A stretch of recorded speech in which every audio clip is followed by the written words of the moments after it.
Are you watching closely? Clytus, I'm bored. What plaything can you offer me today? Incredible. There's Smith and he's standing there. He's got the iceberg warning in his fucking hand. Excuse me, his hand. He's ordering more speed. Originally, I titled the Dropbox folder for this episode, Mary Sue Komyuk, Nuclear Physicist. But that title was a late-night joke I thought of when I should have been sleeping. It was reductionist, far beyond the point I intend to make in what follows. Ulana Komyuk is not a Mary Sue, is a nuclear physicist, and I do not intend to attack the character as she exists. But it is worth noting right away, Komyuk is a character. She is a fictional stand-in for various other scientists that worked beneath, around, alongside Valery Legasov. You might be lost right now, if you happened upon this and have not watched HBO's Chernobyl. My recommendation? Go watch all 5 episodes, then come back.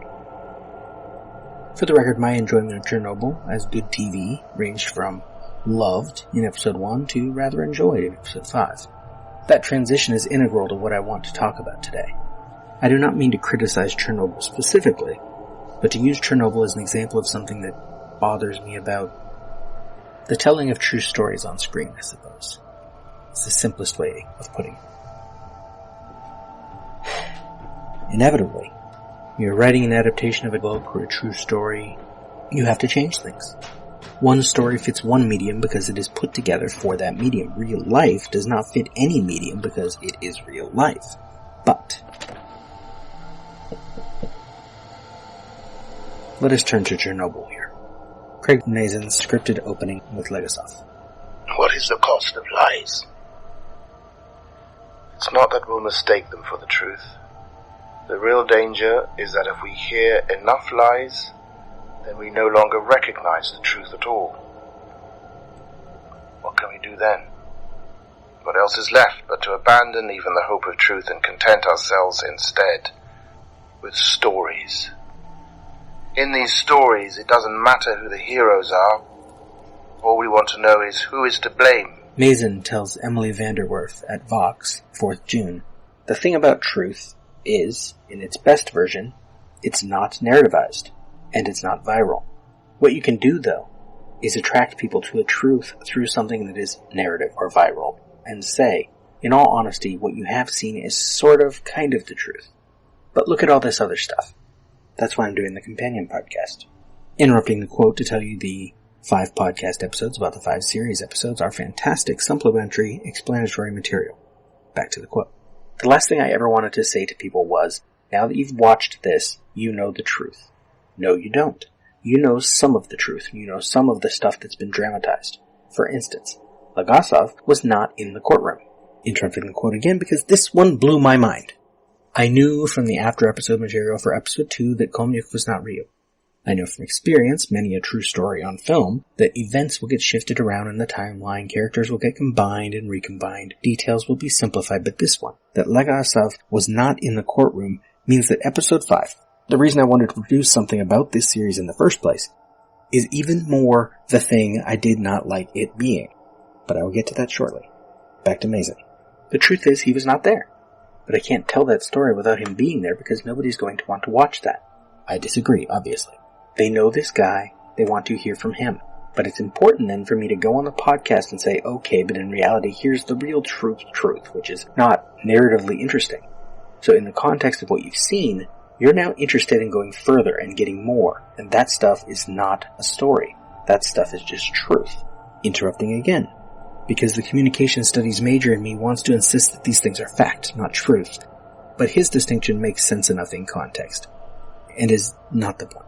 And ideally, through this, we start to maybe find a new way to present things to people where we're not so worried as artists that people are going to question whether or not we quote-unquote got it right.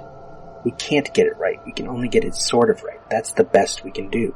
But if we can share everything else, including things that challenge or undermine the narrative we presented, because we are dealing with an imperfect process that boils 2 years down into 5 hours, then I think they will appreciate what we do more, not less.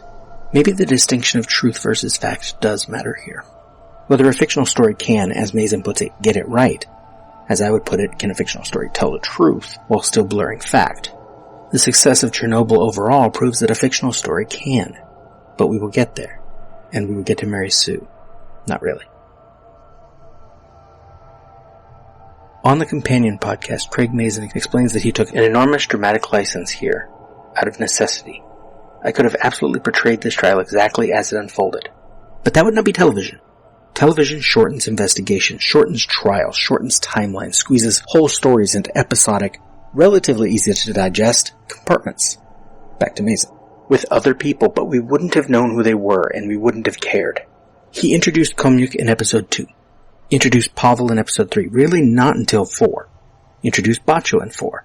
Mazin is not above introducing major characters late into the story. Which really... It's time to turn backward. Still HBO, but 21 years ago, From the Earth to the Moon. 12 episodes, one shared subject, the Apollo space program. And consistent production elements, consistent cast, but different combinations of writers and directors, different focuses. One episode deals entirely in the design of the lunar module. One episode focuses on the astronauts learning geology so they can obtain better lunar samples. It doesn't offer a singular cohesive story over the course of its 12 episodes, but it does paint a cohesive picture out of its 12 parts. Characters come into and go out of the story. We might see one for just an episode, but that doesn't mean that character doesn't matter, isn't memorable, isn't important. Maybe I just wish Chernobyl was longer. I think of not just From the Earth to the Moon, but also, say, War and Remembrance. 12 episodes, but amounting to somewhere around 27 hours, versus From the Earth to the Moon's 12. 10 years earlier, 1988. I'm 12 years old, not the target audience for a 27-hour miniseries, so long that it's aired during November sweeps, takes a break, and then comes back for May sweeps, about World War II. I am riveted. When some cable channel or another reruns 1983's The Winds of War. If you don't know either of these miniseries, both are based on very dense novels by Herman Wouk. War and Remembrance was a continuation of the characters and stories from The Winds of War. The Winds of War had 7 episodes, somewhere around 14 hours in total, and I loved it. We had to read 1,000 pages a quarter at the private school I attended, and I read these books 2 quarters in a row. Maybe this is my thing. You have 5 episodes, or I suppose Mazin started writing this before he had a specific production deal, but I don't get the impression he ever expected to be writing something significantly longer. You must turn the story, however complex, into a cohesive whole. So you invent details, you amalgamate characters, you narrativize the history because the story is easier. But is this a good thing? Komyuk is a fictional character. Neither Legasov nor Sherbina were at the Chernobyl trial in July of '87. This means that almost every element of the structure of Episode 5 of Chernobyl is invented. Komyuk is not a Mary Sue. She is not some writer's fantasy self-injection into the events. She is an arguably necessary evil of storytelling like this. But then, she should be more of a sounding board for Legasov. Why? And there should be push and pull. She should not immediately be right about everything she does. In her introductory scene, she figures out that something is wrong at a nuclear plant. It's boiling in here.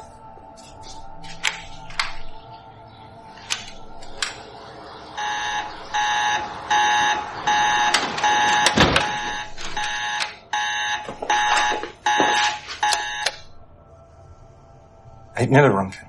Leak? No.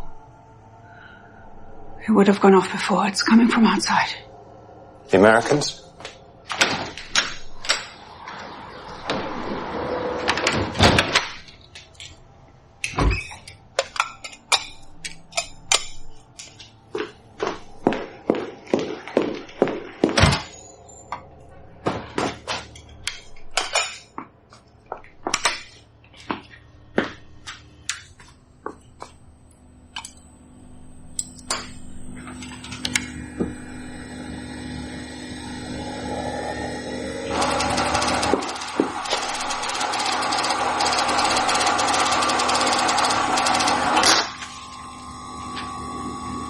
Iodine 131.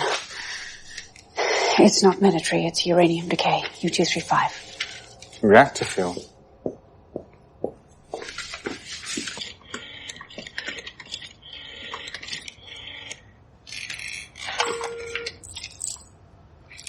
Iodine. Could it be a waste dump? We'd be seeing other isotopes. Nuclear test? New kind of bomb? We'd have heard that's what half our people work on here. Something with a space program like a satellite or... No one's answering the phone. This is fine.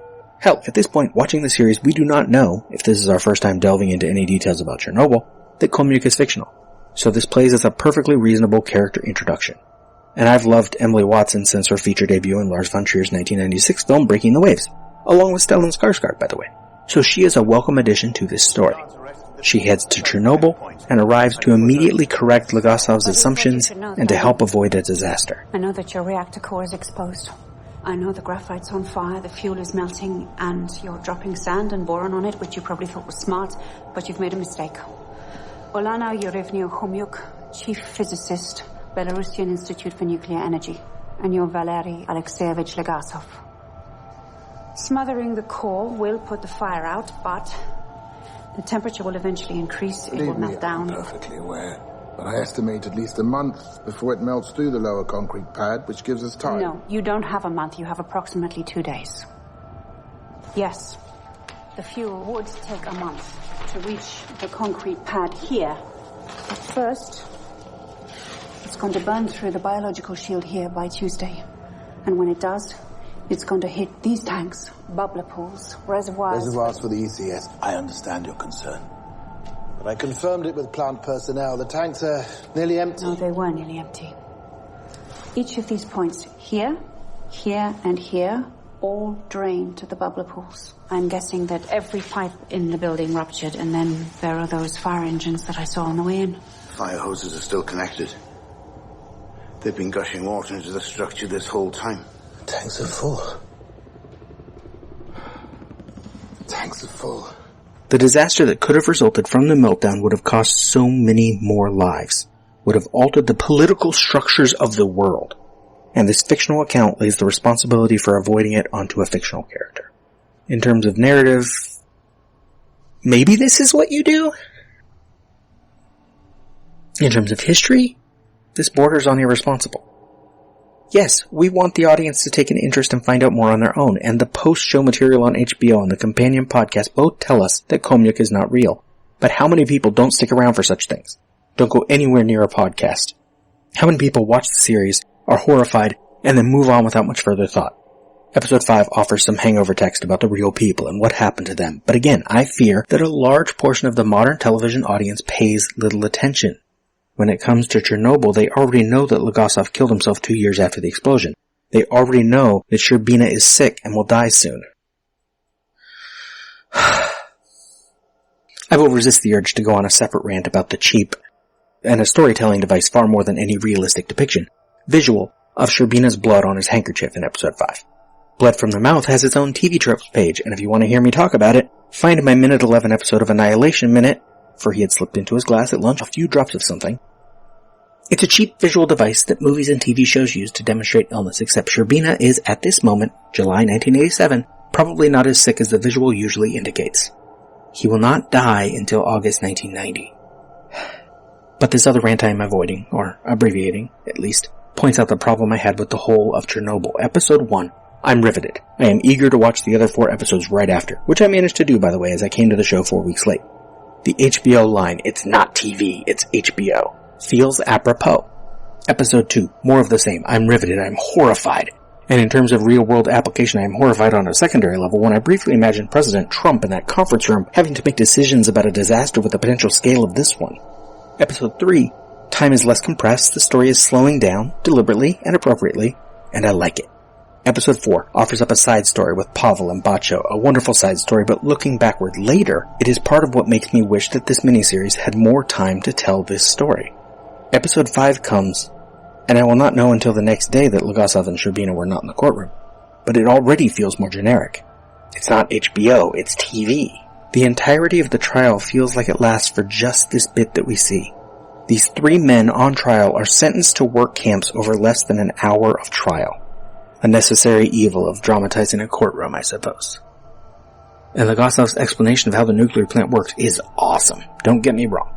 But the courtroom scenes feel like a different series than the flashbacks to the night of the explosion. And this courtroom sequence is purely fictional. Legasov wasn't there, Sherbina wasn't there, Komyuk didn't even exist. Give me a disappointing film. That's one thing. It's a singular disappointment. When a series or a miniseries begins as something superb. In a previous episode here, I talked about the final season of Game of Thrones and some poor storytelling choices therein, for example. And it becomes something more generic. It is something else. The disappointment is not singular, and it makes me wary to jump onto other new series. Imagine more episodes. Imagine that we get several scientists instead of just Komyuk. We get debates over cleanup choices. We get more scenes of witnesses talking about what happened, with maybe more details taken from books, like Voices from Chernobyl. We have more characters, but we get to know them, because we can be trusted to have an attention span beyond a handful of main characters. In the end, I gave Chernobyl 9 out of 10 on IMDb because I was moved, I was enraged, I was saddened by the details of its story. But I imagined the larger, longer version, and I imagined myself moved so much more. Cut. Wait a minute, Doc. Are you telling me that you built a time machine? Out of a Mandalorian! Why would you create such an abomination? This is the weapon of a coward. It's a past stuff that dreams are made of. Cut. That's a wrap. It's over, Johnny. It's over! Nothing is over! Nothing! You're still here? You just don't turn it off! It's over. Go home. Go.